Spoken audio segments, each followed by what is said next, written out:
they're going to go exactly through the same system as I did, and probably get the same, if not worse. I got the death penalty and 25 years for a first offence. I was trialled as a terrorist. I mean, they're going to get exactly the same thing. They killed 140 people, if they even did it. I mean, those are the things that I talk about now and promote now and say, look, I told you, there is no trial. It's trial by public opinion. Putin wants everybody to rally around, and now he's blaming Ukraine, even though, ISIS have claimed responsibility of it several times. Hello and welcome to Frontline for Times Radio with me, Kate Chabot. And this time we're joined from Dnipro in Ukraine by a British Army veteran who, while fighting for Ukraine, has survived combat, capture and torture by the Russians. Shaun Pinner was caught after defending Mariupol for 7 weeks. His story went global when he and other POWs were paraded for propaganda and sentenced to death. He tells of the horrors and the hope in his book, Live, Fight, Survive, and of his release after 6 months in a prisoner swap. A warning, there could be graphic details as part of this conversation. Shaun, welcome to Frontline. Thank you so much for joining us. Thank you. You are joining us from Dnipro, as I said. Can you just tell us about the place you're living? What is it like there at the moment? How are things? Well, we get obviously rockets and missiles coming. It's not like 20, 30 missiles coming every single day. Quite often we can hear the air defence kick off, and that's it. You won't hear any impacts. You won't know what's going on. You just get your message on your phone app that tells you there's possibly rockets coming in, and the air raid sirens go. So, it is. We live with this every day, but when it is really bad, it is really bad. About a month ago, the searchlights go up. You can see that the alarms are going off all around the city, and that haunting sound really does, chill the bones. And then the air defence goes off through the night. The air defence may go off, and that'll give you time to get down to the basement if it's really bad. But you're really constantly looking at your phone, and you can occasionally hear Gepards or something similar to that firing because the drones are coming in. So, it is worrying. But we have to deal with that every day in Dnipro. It's strange what becomes normal, really. Mm-hmm. And we'll talk in a moment, Shaun, about your military career with Ukrainian forces.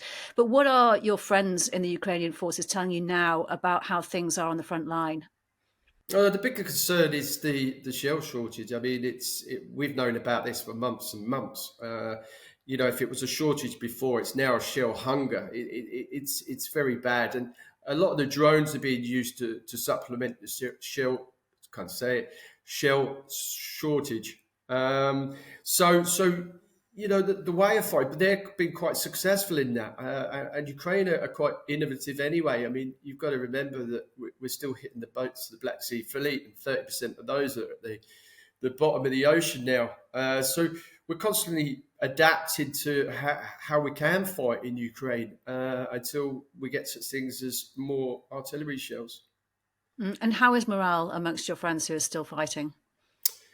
People are tired here. 2 years. I use things like context is that, everybody knows someone that's died or 60% of my wedding from 4 years ago, most of those are captured still and died in the defence of Mariupol. Everyone's affected by this. I talked to a mum of a guy who I was actually in captive with. And every day is about, she'll text me and say there's an exchange, she's heard of an exchange, and I would text her back and look into it and tell her, and then we get our hopes up, and then we find out that after the exchange has happened, he's not on the list, and then we pick each other up again. This is quite common, here at the moment.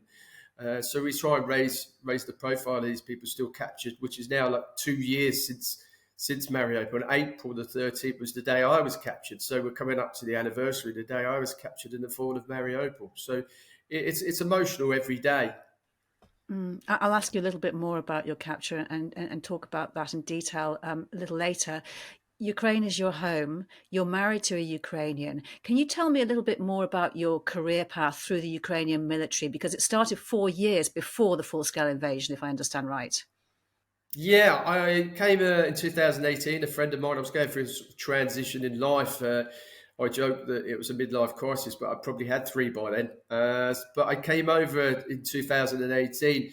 Really, I'd sold my business. My son had gone to university, and I was really lost about really what made me happy in life. And I always left the military. And I was at a point in my life where I could just really change everything. And a friend of mine was just working in Mariupol and ended up taking a job in Mariupol, to cut a long story short, and fell in love with my wife, met my wife in Mariupol, and a house 5 minutes from the beach. I then joined the Marines because the laws changed here.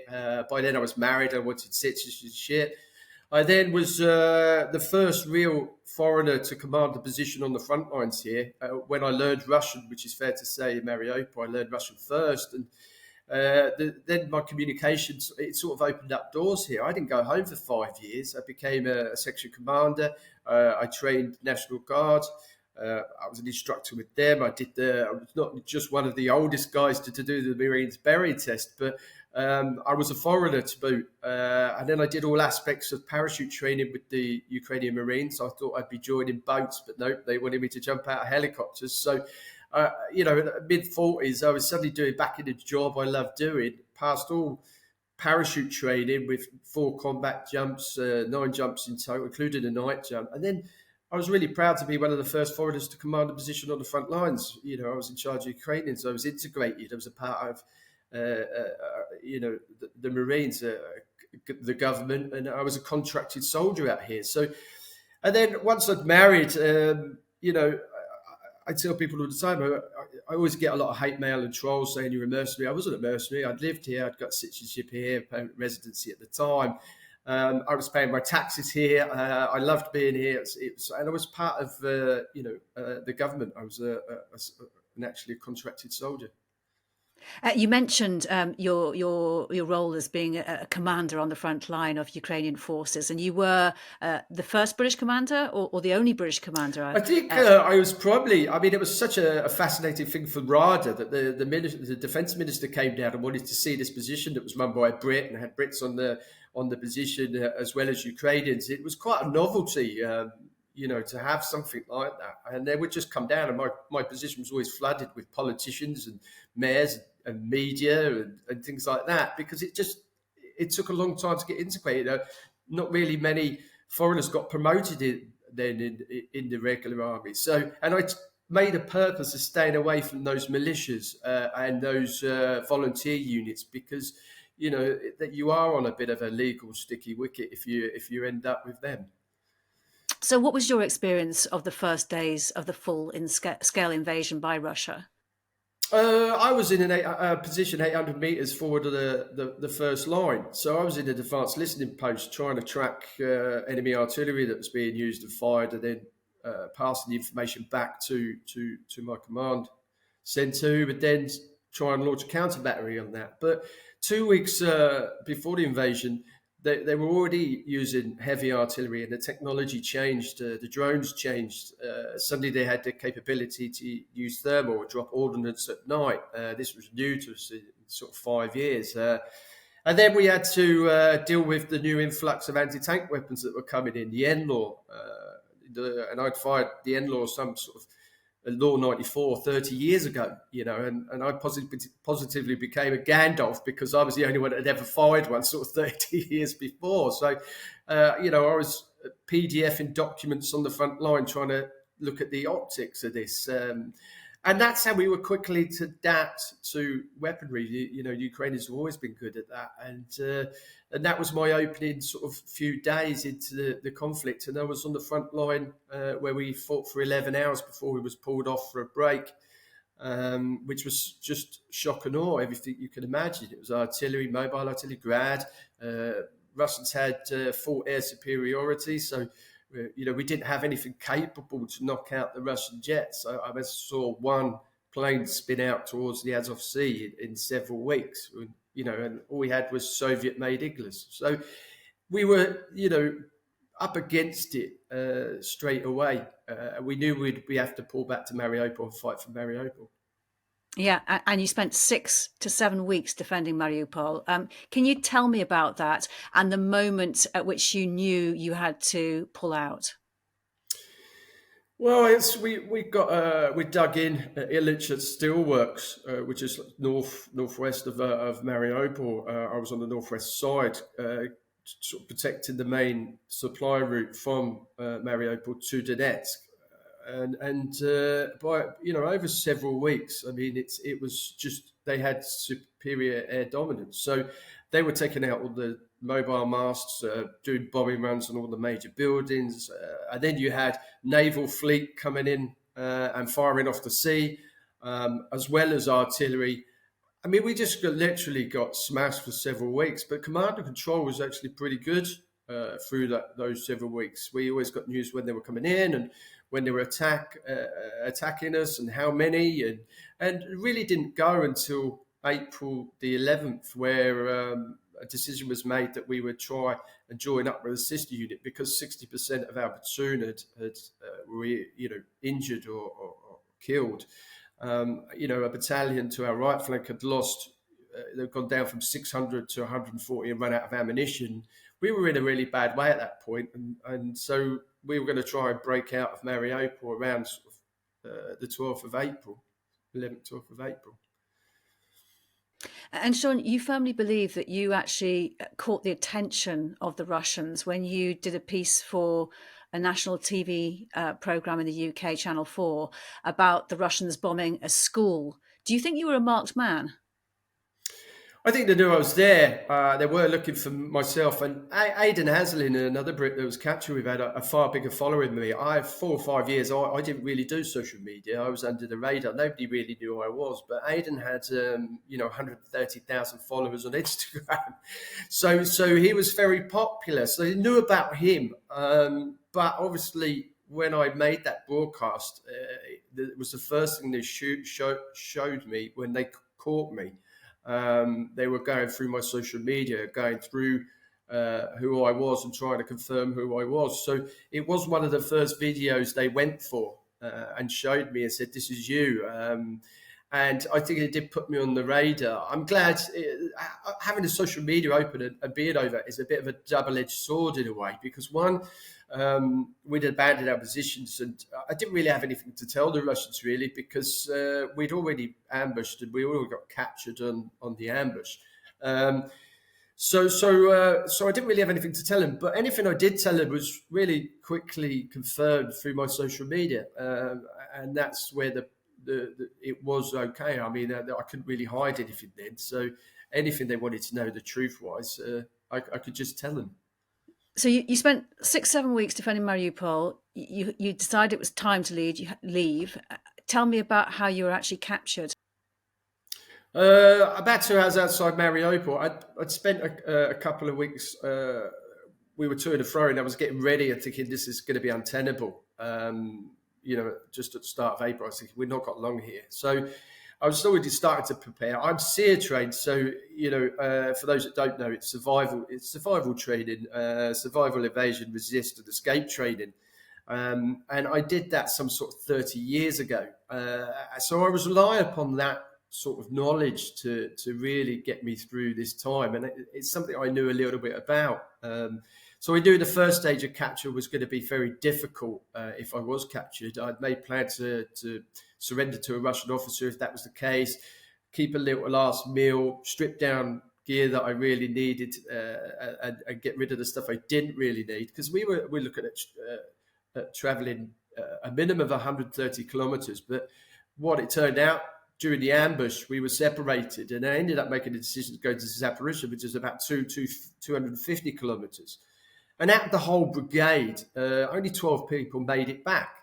2 women medics and a team, and some of my team for my unit. Only 12 people made it back. So it was very hard to break those first lines. And I was just captured about 2 hours outside Mariupol, just going through houses, because you've got to realise there was so many drones. Mariupol was like Heathrow Airport. It was just so many drones flying around that I had to take it slowly through the buildings and go out through the morning and the evening, lie up through the day and the night, but try and get out and break that Russian encirclement and those first lines, which I knew they didn't have enough troops to really patrol everywhere. And I thought I might get lucky and get out. So it was when you were leaving Mariupol that you were ambushed, is that right? And then you were Yeah, split up, and yeah. then after that you were captured, right? So can you, I mean, uh, can you tell me about the torture and how you were treated? Of course, it's. I talk about it now. I had to do the deadly walk. I had to make a decision when they fired a warning shot whether I was going to try and run away or surrender, basically. But I was outgunned. I'd actually walked over the brow of a hill when I saw several people at the bottom of a wood line. And I'd walked into a DPR, Donetsk People's Republic forward observation post or something, and they fired a warning shot. I got down. I had got time to get my phone and throw it into like a pond, which was runoff water and flood water from the rains that we just had. And then I had to make a decision quickly whether I was going to try and go, which I decided I'm never going to get out of here. It was just broad blue skies, sun. It was the best day we'd had in Ukraine, and up until that point. So even the weather gods were against us at that point. And then I made that dangerous 30-meter walk to the guys who captured me, and from then on, the DPR handed me to Russian regulars, who then proceeded to, one of them stabbed me in the leg, another one. I was then taken back to what I call a tiled room area, which was a site specifically designed to torture people, which is like a wet room with a hole in the middle of the floor, a drainage hole, and solely there just to torture people. And that's where they electrocuted me. They put paddles on my fingers with what can only assume is a tappet. They kept saying, "Do you want to phone home?" A tappet, for people that don't know, is a field phone that creates an electrical current, sets off a bell, and it's easy portable. They're everywhere, and you can jimmy rig them to torture people, and they know that. And they just put paddles on my fingers and just started to torture me. Electrocuted me several times, cattle prodded me, give me a forced execution, pistol whipped me. One point I stood up, waiting for transport to be taken to Donetsk, and I was tasered. I mean, they really went to town. I was really in a bad state by the time I got to Donetsk, and then that was, I had the good cop bad cop treatment, which was then they stitched up my wound. They just stabbed me in the leg, and then they want to stitch up my wound. And they told me I'd find discomfort as long as I told them what and worked with them, I'd be okay. But it was just a lie. I mean, they electrocuted me again on the ears. Beat me senseless, and then because I didn't give them all the information they required they wanted me to fill out an autobiography. They then starved me for 60 days. By the time I got to the sham trial in June, I was probably about 60 kilos, looking like I'd been in a Japanese war camp. So, Tell me about the mock execution. I was actually talking to one of the prisoners who occasionally they wanted to check my face to my passport, and a guy just took my head off for probably a millisecond, 2 seconds, maybe tops, and he looked very Mediterranean. And I was talking to a guy in prison about this incident. Said this guy looked very Greek, Mediterranean, black beard, short hair. He had lots of Motorola radios, which is good sign. He's a commander. But he then, while I was strapped to the chair, my forearms were strapped to the legs of the front of the chair, and just buried the 9mm pistol into the back of my head and pushed me down into the floor, cocked the weapon, and said, "We're going to kill you now." But there was a real delay, like he wanted to emphasize something. But then just pulled it away, fired off the action, and said, "Only joking," and then pistol whipped me. For which then once I'd got in the car, or once I got to Donetsk, I realised then I might have some value. He could have just killed me there and then, but didn't. So I started to pick up on the small victories there, really, and I think that changed my whole way of thinking and give me a lot of hope, because I thought then I might have some value. Did you have any thoughts that went through your mind? Can you remember them when he was telling you he was going to kill you and he's pointing that gun at you?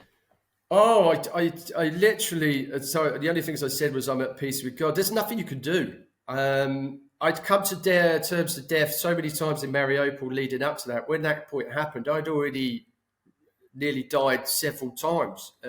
My friends were dead. I'd been blown up by a train IED. I have problems with my right eye, which is why I wear glasses now, because I can't really see properly out my right eye.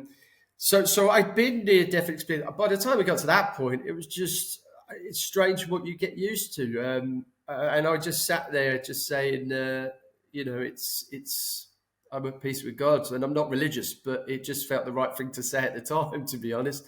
But who knows? And you said that it was at that point that you realised that you had value or some value as a prisoner of war. How did you use that? Well, when the propaganda came, because I was at that point being tortured, I hadn't eaten. When I was being poured out for propaganda, I was literally trying to exploit the situation. We had no choice of whether we were going to do propaganda. We'd be beaten, hooded, cuffed, taken to another location, and when the hood came off, you'd have a person like Russia Today in front of you, Roman Kozyrev, who videoed me, who told me I was a Nazi and a mercenary, and but I used those opportunities to get on TV. I knew my primary aim was to get on TV and tell people I'm alive, I'm here. So I knew even if it went out to Russian media, somebody would see it. So my opportunity then was to then exploit the situation that I didn't have a choice to be in, but push to get fresh drinking water or burger or a cigarette over time, get more confidence to try and get food. And, if I quickly became aware that the Russians were quite skeptical about their own journalists, even though he was there. And the worst thing about it is that those journalists that you're there, they're laughing and joking with the people that are electrocuting you and beating you in the black side. So, it's just demoralizing. It strips every part of humanity from you. But you need to survive. So I had no problems in pushing to try and get cigarettes or something to make life a bit easier, but mainly food and water. So I would, I'd go into a meeting straight away and say, do you have a cigarette, or do you have a glass of water? Or, one time they just filmed me eating a burger, which was so demoralizing, but it was the best burger because I hadn't eaten any food. So you don't mind just eating it, really quickly, because you're sort of not getting the calories. You have a little bit of bread at 10 o'clock, but we were being pulled out for propaganda at 9 o'clock. So 2 or 3 days in a row, I didn't get to eat. So I was already on a calorie deficit, maybe 600, 700 calories if I did manage to get that loaf of bread or half a loaf of bread. But if you didn't, most of the times I just wasn't eating anything. So that's why I look really bad. And what did the captors want from you? What were they interested in?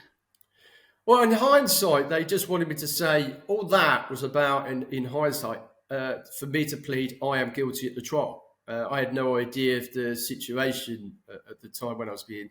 But Russians don't really use torture the way that most people think torture is used. I mean, it's proven that it doesn't work. It doesn't get you the information you need because you'll tell them anything to stop the pain. But the Russians, for me, used it because they wanted me to say I am guilty, which is a very effective tool to get people to say they did things that they didn't actually do. Because and admit to that, because it's a very effective tool. You just want to stop, and they threaten your family. They will hold you to propaganda, electrocute. In my case, stab me in the leg. They threaten to break your fingers off or cut your fingers off with a bolt croppers. They try everything, but then the unpredictability of the guards. They're constantly beating you up, taking you away from cameras, and and hitting you, and it's just, and that is a really effective way of getting people to admit to things they didn't actually do. And obviously, the Crocus massacre has really highlighted this to everybody, and everything I wrote about is now in everybody's face. I was like, I told you. Yeah, on that, the brutality that's been meted out against those men who are accused of the attack on the Moscow concert hall. Why do you think that those images of their torture have been so freely publicised now? Because in the past there might have been some effort to conceal this from the public, but now it just seems that there's no concern about it.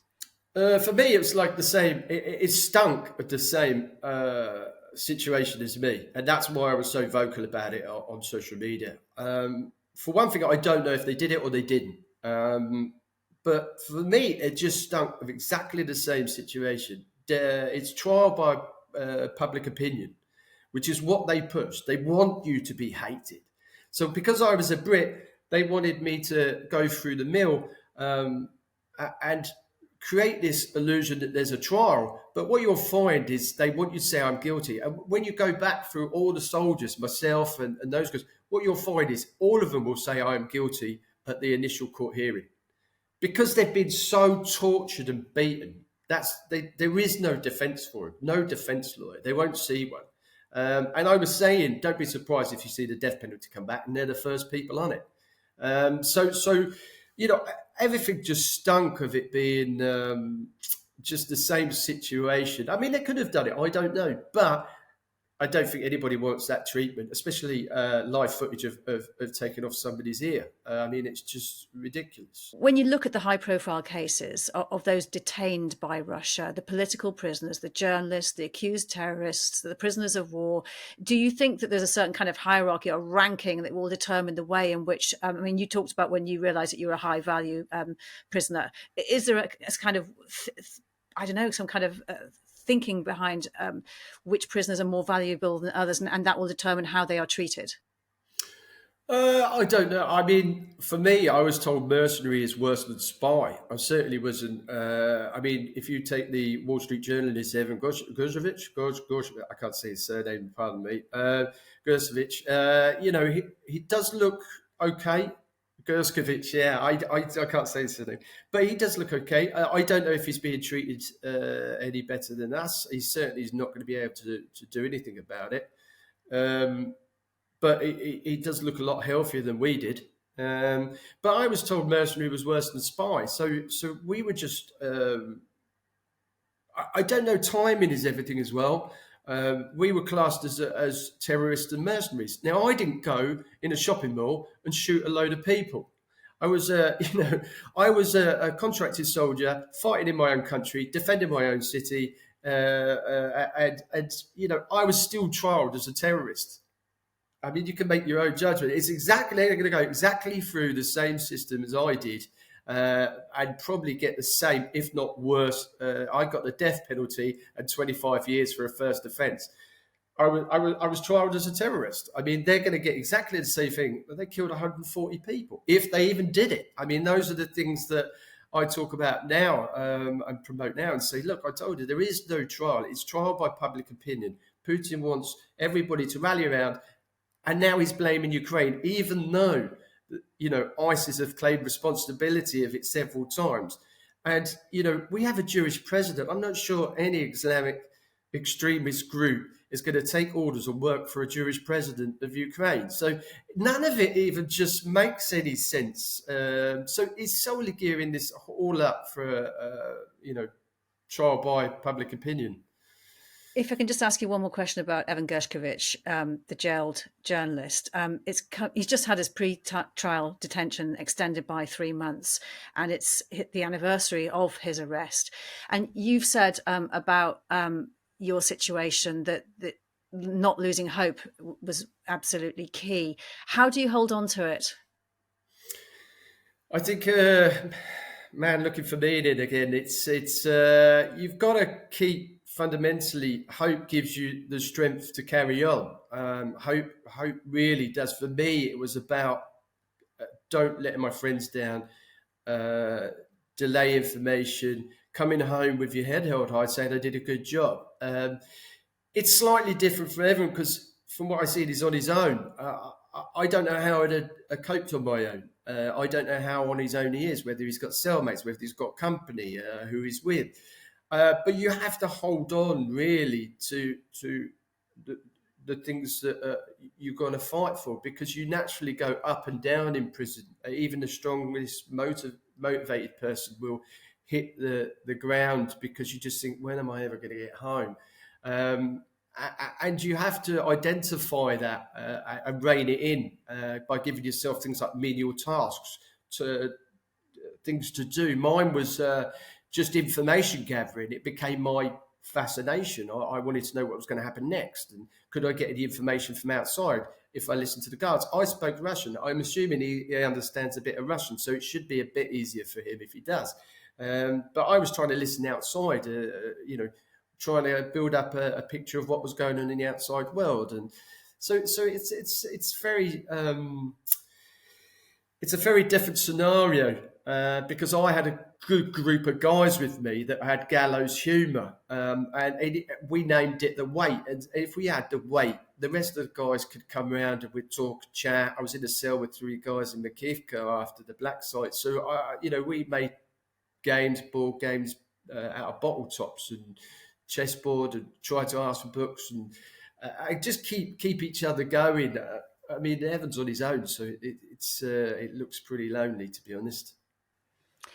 Your prospects, they couldn't have been bleaker, though, when you were sentenced to death by firing squad. And you talked earlier about, when you're under that amount of torture and pain and suffering, that, you are going to confess, which you did. How close do you think you came to being executed? Because you also came up with some ingenious ways of buying more time for yourself, didn't you? We did. Like I said, the fascination was trying to survive. So we were able, because we were trialed and given a death penalty, to really talk to the next guys who were going to be trialed about how not to do it. You were going to get the death penalty anyway. You were going to be found guilty anyway. So we didn't know if we were going to get an appeals process either. So we told them that you need to delay your trial to allow us to live 1.5, maybe 2 months more. During that time, we might get exchanged. So we started to formulate plans and get some sort of confidence in ourselves, and push the boundaries. And we'd had indictments where we could get legal information and work out ourselves how to put this plan together. And one of them was that we were going to start to fight back, and the guys were going to say, hold on, our statements that initially taken under duress were not just duress, we were being tortured.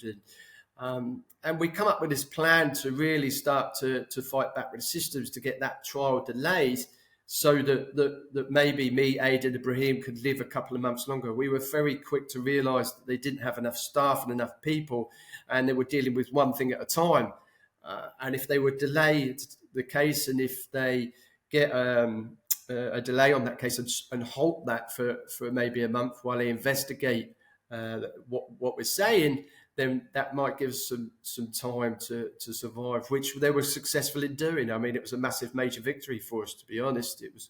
I came in when I came in from the prison, and I just said, "How'd it go?" And they were like, "We did it." They're delaying the course. It's I can't remember the terminology, but it's they're delaying it for 1.5 months while they investigate our claims. And because we knew that in front of the press they were pretty sketchy, and if we started to say we're being tortured, that they might stop that trial, and it sort of paid off. And then we were exchanged 2 months later before we got our appeal.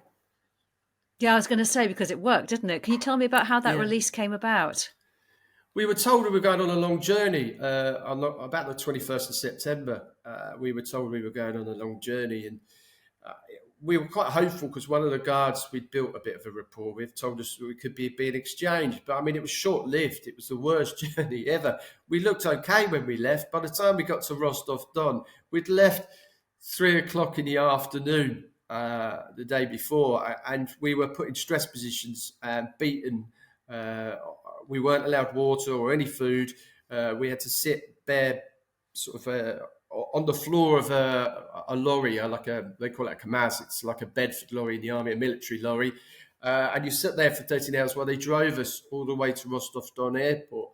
And we didn't know what was going on because we were in a stress position like a caterpillar. 7 or 8 guys would have their hands over the guy in front, and you'd sit down.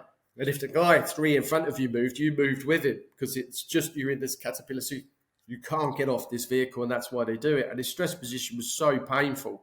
But we were there for about 13 hours, I think, in this stress position.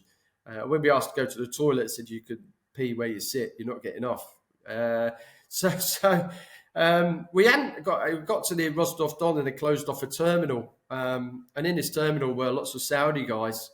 And when we took our hoods off, I just saw the state of everybody. My face, I'd been smashed. I'd had a cut here, rammed into a door, and I was bleeding. My face was covered in blood.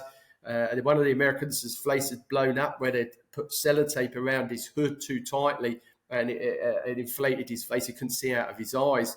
3 of the guys lost footwear. There was people injured in Rostov-Don. And in there was some Saudi doctors, an elder chap with a PA.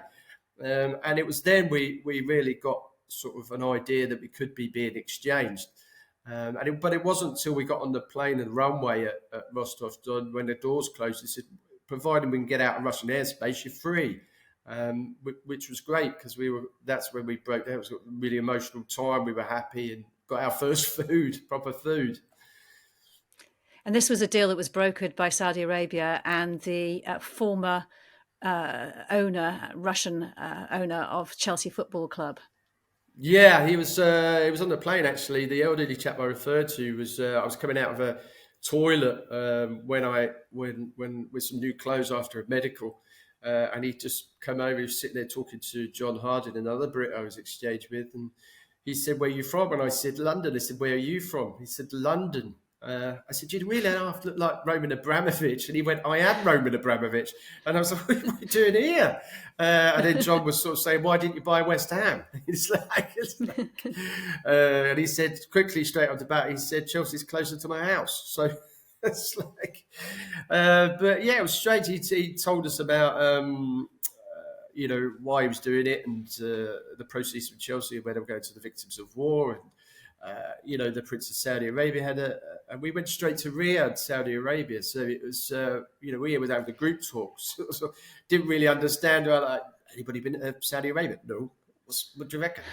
Well, humanitarian rights aren't the best in the world. It's got to be better than here. Okay, we're ready to go. It was a bit like that. And but yeah, we had always had that gallows humour all the way through our captivity. So it just continued. And you are one of a small number of people now who can advise on the realities of surviving capture and torture. And you work with SEER, this, as you mentioned earlier, Survival, Evasion, Resistance, Escape Schools across NATO. What new can you tell people from your experience? Well, I talk about initially what works and what doesn't work, like you sort of referred to. Things like, I was always taught never to sign documents in a foreign language. You try doing that for 7 months in a Russian prison, you're going to not have your fingers. So we talk about how you evaluate the situation, self-induced pressures, system-induced pressures, and what's worse and what I found worse. I talk about my experience. For those, self-induced pressures are the ones that go in your head, which for me, 2.5 months after they'd sentenced me to death, it was quite a dark time, because I didn't know whether they could just pull me out that afternoon and shoot me. So it was a pretty dark time, and a lot of that is self-induced pressures. You've got to stop yourself from and rein that in. I talk about that now. And the system-induced pressures at the start, which are predominantly 90% of what you're going to get, is the electrocutions, the stabbings, the mental torture that they're going to put you under, lack of sleep, lack of food. There's not much you can really do about that. So we talk about systems to be able to cope with that, how to deal with that. For me, and I talk from my personal view, was trying to get information, trying to work out what day it was, keep a track of time, trying to get a pattern of life of what's going on, trying to remember how many turns it took to get to the next location, how long it took, start counting the levels in your building you're in. You might not see anything because you've got a hood on, but you can actually get a good degree of intelligence just by looking at the standard of the floors, for instance. I quickly worked out if it was a shiny floor that there was structure. If I saw clean boots, pressed combats, I knew somebody was in charge and was less likely to get beaten up or severely beaten up or killed. So when you look at muddy floors, it's going to be a bit more unpredictable. Boots that have just come off the front line. You're looking at that to try and gauge the situation you're in, and you can be doing that quite a bit. But that took a lot of my time, most of my time, really.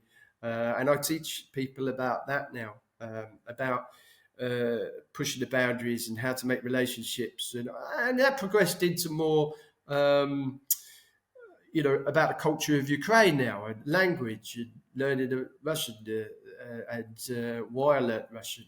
I speak Suzik, which is a mixture of Ukrainian and Russian, which when I was in prison, they told me it was poor grammar Russian, but I was able to communicate. So that gave me a better standing in prison. And, people were getting beaten up who because they didn't understand basic commands, and you can get some, you've got to get through every day without getting injured. So if you don't know the basic commands, you're just minimizing your risk of getting injured if you can speak Russian. What would you like to see happen to your captors? My captors, well, I'm working on a lot of things now. One of the things I talk about in my the schools is about recognition and your A to H's, and trying to get people to accountable, such as Roman Kosovo from RT, who was part of our mental torture, who's joking with the people that tortured us. And it's about when you get out and you're released that you can ping these individuals, and we do. We've pinged several, including Aiden's pinged several people, including prison guards. We can relate, we know where they are and who they are, and what their names are. So it's about that, trying to ping them with a long term of getting them into The Hague and making them Russia accountable for the torture. Because it wasn't just me that was tortured. There was 8 other Brits. There was civilians from Mariupol. We'd met other soldiers in there that told us even more horror stories about what had happened to them in Olenivka and places like that. And they were transferred to our prison. Paul Urey was beaten to death in prison. He was an NGO charity worker who was beaten because he didn't understand Russian and didn't really understand the situation he was in, was beaten to death. 2 days later, he died of his injuries. There's nothing we can do about that, but we can make sure that those people are accountable when the time comes. And you still have injuries. You mentioned them earlier. You have this problem, a problem with your back and your eye. And that was because of the IED attack before you were even captured in Mariupol. How do you try to support Ukraine yourself now? Well, for one thing, we run a charity, and it's essentially we just dropped generators and food into an orphanage last week or 2 weeks ago, and we try and raise money for things for non-military and non-lethal aid. So we get things like cables, generators, and food, and we try and raise money for that. I support my wife. She works in a large humanitarian organisation, so I support her as well. We're also taking Russia to court at the moment. I think it's really important to make Russia accountable. So we're at the final stages of a court case, which is a landmark case that if we are successful, then it will open the doors up for most people. Firstly, it will make Russia... Well, firstly, it will make Russia accountable for its crimes. It will set precedents because we will be successful in it. And it will allow the victims of war, anybody affected by the war in Ukraine, to then claim, maybe using seized Russian assets. And eventually, if Russia do want to come back into the real world, they're going to have to settle these legal claims at some point. So it's about whether we use Russian assets to support Ukraine and help the people of Ukraine, especially those affected by Russian aggression and genocide and the ethnic cleansing that's going on.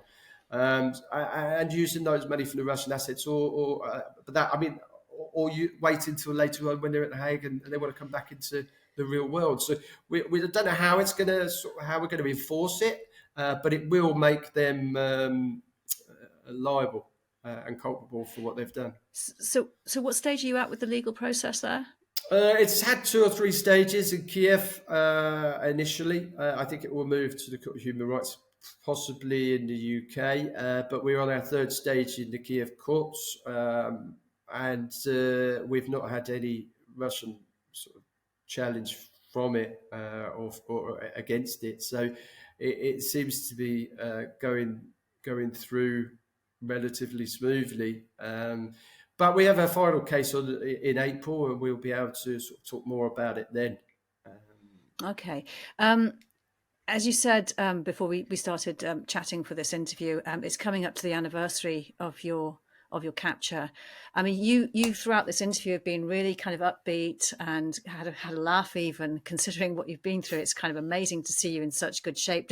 But when you get to that sort of time, the anniversary, is it kind of a moment where you sort of sit back and reflect? I mean, what do you do on the day, and what goes through your mind? Of course. So some of my friends are still captive. Just 3 weeks ago, we just had another exchange, and a friend was released. So we're really joyful when that happens. But most of my friends are still captive. So it's about keeping them in the public eye. We deal with this every day. So at the moment, the anniversary comes. I know it's important, but for us, this is going on every day. People don't really understand that this is my home. It's been my home. I think the way of the world now is that most people find homes not necessarily in the country they were born. And that goes to people that come to England, for the expats that leave England and go somewhere else to retire. And people just go out to different places now. And my home was Mariupol, and I've been here since 2018. So for us, it's my community's here, and they've been separated, and they're all around Europe at the moment. Ukrainians, predominantly Russian-speaking Ukrainians. I'm a Russian speaker. My my wife's a Russian speaker. So that narrative that Putin says about saving Russian speakers is just garbage. And the only persecution I've ever seen on Russian speakers is from Russia. So now I promote that, and we don't really. The anniversary, yeah, I know it's important, but we're still dealing with airstrikes and air defence and friends. Just 3 weeks ago, another guy from our weddings died near Slavyansk. So, we deal with this every day, and I think we'll mourn it. It'll mean more when it's finished, when this war's over. Then we can mourn the people we've lost. Yeah, and Shaun, your book is about to be translated into Ukrainian, and it's done. It's ready. It's Yeah. done. Okay, Yeah, is it ready to go? Is it available to buy now? It is on It's going to be... it's on there in Ukrainian. So I've put it on my social media to my Ukrainian friends who have badgered me senseless. It's also translated in Estonian and Lithuanian and Wow. also Taiwanese and So. Oh, you really have gone global. There's also talk of a feature film. You did, with the British Army, you did 3 tours of Northern Ireland, a tour in Bosnia. That was 9 years. You spent 8 months in Syria, and all that we've spoken about in Ukraine as well. How much do you now look forward to one day having a peaceful life in Ukraine? I try. I mean, the war's captivated me. I mean, it's like it's consumed me. I tell people in 2018, I didn't know anything that I knew now. Three sorts of people come to fight in foreign wars. I always say, and they're the believers, the killers, and the runaways. I probably was a runaway looking for something when I first came out, if I'm truly honest. I became a believer, then married and lived here and fell in love with Ukraine and the country. And now we joked about it earlier off air. Now I'm some sort of expert on torture and Ukraine, and my wife jokes with me. She says, "Why did they get you to talk about Ukraine? You know nothing about Ukraine." And I was like, "Well, I know more than most people. That's the thing." She's always joking at me about that. But I try, and I'm retired now, so I do things that I want to do, and having the book allows me to still keep Ukraine in the public eye. Like you said, there's documentaries and films. I'm in the media quite a bit, and especially when things like torture and situation in Ukraine comes up, because I live here, so it's easier for me to talk about it inside Ukraine. But I want, like everybody else, this war to end and this insanity to stop. But one of the things I talk about is about being in a war. This isn't a war that's the other side of the planet where soldiers are patrolling from a patrol harbour or a safety of a green zone. This is about soldiers going to live in a ditch and a trench for 6 or 7 months, maybe get rotation in a war which is a 360 war, because now you're talking about espionage, cyber attacks. Do I trust the guy next to me? One Dylan, who's in prison, I don't think mind me saying, was really rattled one day because a picture was taken of his family from inside England while they were walking the dog, and they were threatening him with it. We could get to your family. So this is about this is old days, old-fashioned war that we haven't seen since World War II. And now we talk about that to people. This is on our doorstep. And we've been talking and blogging about that for 5 years. So my work won't stop until we win this war, and I can sit back and then possibly write another lot of memoirs. Probably, I don't know. But the gallows humour will always be there. I think it's my way of dealing with it, to be honest. Everything that's gone on, as everyone sort of says, you seem to deal with it quite well. But I sleep like a baby. I enjoy my life now, and you've got to keep the humour. And one of the biggest things I always tell people is it could be worse. Happy days. It's on my arm. It's sarcasm. It's some of the worst times in my life, and that's why we got it done. It's because it just reminds us of those times. Shaun Pinner, it's been so good talking to you. Thank you so much for your time. Thank you. Yeah, my pleasure. You've been watching Frontline for Times Radio. My thanks to Louis Sykes, our producer. To support the work of Frontline, hit the subscribe button. You can also listen to Times Radio throughout the day or read it at times.co.uk. Thanks for watching. Bye-bye.